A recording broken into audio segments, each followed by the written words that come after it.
with your last answer.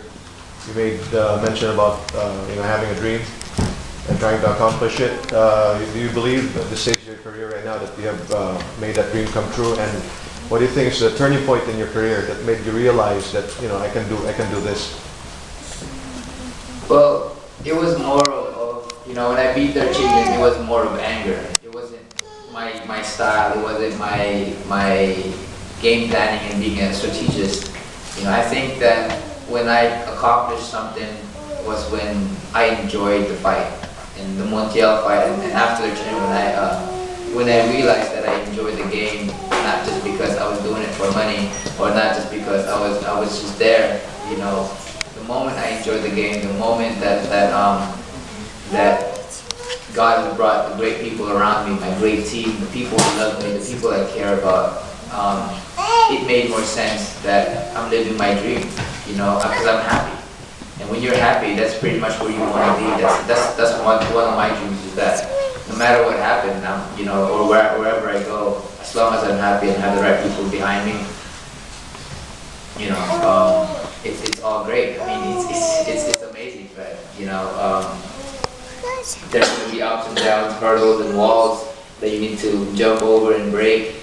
But one thing that when you do find something, it is something that makes you happy and your whole family happy. And when you look around, people around you are smiling.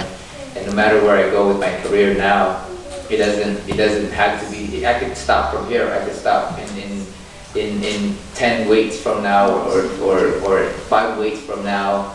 Wherever I go, I know that I'm happy because I have the people behind me that wherever I go, or however I fall, or how high I rise to the stars, I know that they're going to love me the same way, and I'm going to be the same for them. Thank you. Yeah, during the Olympic trial, you were competing against Brian Gloria, right? Yes. How was your relationship with him? Well, at that time, it was a competition. I came to the Philippines to represent the Philippines, but they say I was American, so and I came over here, and Brian was he was a world champion at that time, and he was really known in the amateur world. And for me, I was 17 at that time, and nobody knew who I was. So when I tried against him in the finals of the Olympic trials, it was a good fight. It was a good fight. A lot of people thought I won that fight. Sugar Leonard came up to me and said if they had scoring like this back when he was fighting amateur, then he would have never been the Sugar Leonard that people knew. But a lot of it's learning experience. A lot of it's making me strong. A lot of it's just it's life. It's all great. It's all. And for me, I've learned to believe in just God and faith. You know what I'm saying? Like not knowing what's gonna go. I mean, the whole promotional deal, and all of a sudden I get to present myself here in front of you guys, and I believe that's faith because I need to say something to you guys. I need to say something to kids, and it gave me great pleasure to be here. So a lot of it is faith, and I always look at it as God's will. What can you tell the students about sort of having a backup plan? Because I know a lot of people, they go to chase their dreams as an athlete, and and they still go to high school, they go to college, they still get their masters. But there are a lot of athletes, they get hurt out there. They'll be a superstar and they get hurt one time and it kind of ends their career. What is it that you have as far as a backup plan, or thought you might have as a backup plan in case it didn't happen for you? Or what can you tell the students and the kids here that are studying, about chasing a dream and still, keeping that thing on the side, just in case. Not everyone is going to make the NFL. Right. Not everyone's going to make it on the big screen. Well, it's just really, people always have dreams. Kids will always have dreams, but for kids, there's always more than one dream to follow, But one thing that they do when they do decide that this is not for them, is just to follow that and just always do their best. I mean, anything, it could be going back to school. For me, I love photography, I love all that stuff. Maybe I'll get a production company going or whatever it may be, because I have that chance to do it. But you know, going back to school, there's always a chance. That's the thing is, you know, my aunt is like one of the in Philippines, one of the top people in their school, but she graduated when she was 40. You know, there's so many things in life that you can do. I mean, there's always education to take you wherever it is that you need to. But one thing is that you do find something that you really truly believe in and have faith in. You know, sometimes you come to realize that this is not your dream and it may break your heart, but you know, there's a learning. There's something that you can learn from it that will make you stronger in your next career. You know, but one thing is you do your best and you find something you love and or something that you know you feel confident in. But being here in America is abundance of opportunities. You know, I mean, I know a lot of friends in the Philippines who graduated with 3 majors and they're still working in McDonald's.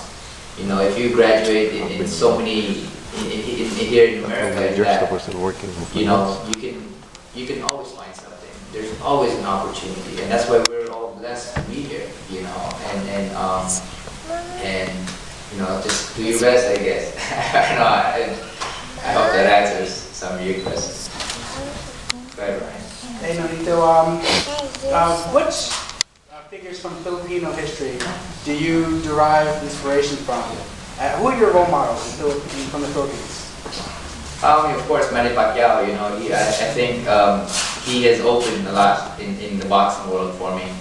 But just you know, just around people around me, it could be great people, it could be just regular people. But when you look into the eyes of the poor people in the Philippines, you realize that, you know, even though they don't have much around them, but they're laughing, they're smiling. I mean, that's one thing that taught me is you know, you gotta learn to smile. You know, you may think your life is hard, but there's other people out there that are having so much struggle. You know, you look around, that's why I said, you know, when you look around, you always see inspiration. But, you know, from just everyone around me in the Philippines, you know, it could be my friends or, I mean, like great people like Pacquiao and all the other guys, you know, from the past, like Jose Rizal or something, you know, Rizal was very intelligent, you know, he was very short, but he made himself something that we are remembering, even till this day, you know, because that's how great he was, you know, and that's an inspiration in itself.